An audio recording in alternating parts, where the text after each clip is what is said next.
Əziz izləyicilər, zəhmət olmasa videomuzu bəyənib kanalımıza abunə olmağı unutmayın. Bir müddət əvvəl Kazanda saxlanılan Tatarstanın baş qanuni oğrusu Sergey Neyderov polisə ifadəsində Lotu Quli kimi tanınan Nadir Sərifov barədə verdiyi ifadəni sizlərə təqdim edirəm. Keçək əsas xəbərə. Onun bu söylədikləri polisləri təəccübləndirsə də, Qulinin ölümü ilə bağlı şübhələr ona qarşı yönəlməyib. Çünki onlar həm sayılıb seçilən qanuni oğru, həm də dost idilər. Məlumata görə Neyderov Azərbaycanlı avtoritetin Tatarstandakı fəaliyyətini Türkiyədən idarə etdiyini bildirib. O bildirib ki, Qulinin bir kəlməsi bəs edirdi.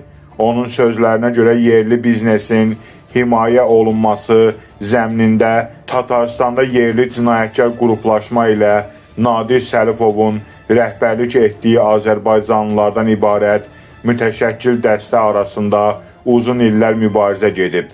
Nadir Sərifov Kazanda daşınmaz əmlakın tikintisi ilə məşğul olmaq qərarına gəlib və Sergey adlı yerli iş adamına fəaliyyətə başlamaq üçün bir neçə milyon rubl göndərib. Amma sonrası yaxşı nəticə verməyib. Podratçı şirkət onu aldadaraq pulları mənimsəyib və bundan sonra Sergey Nadirə borclu qalıb. Azərbaycanlılar ondan pulu qaytarmağı tələb etdikdə o aldadıldığını bildirib. Lakin bunun xeyri olmayıb. Belə vəziyyətdə iş adamı yerli avtoritet Ruslan Xuseynova sığınıb. Sonuncu isə Nadirlə danışmaq üçün İstanbula yola düşüb.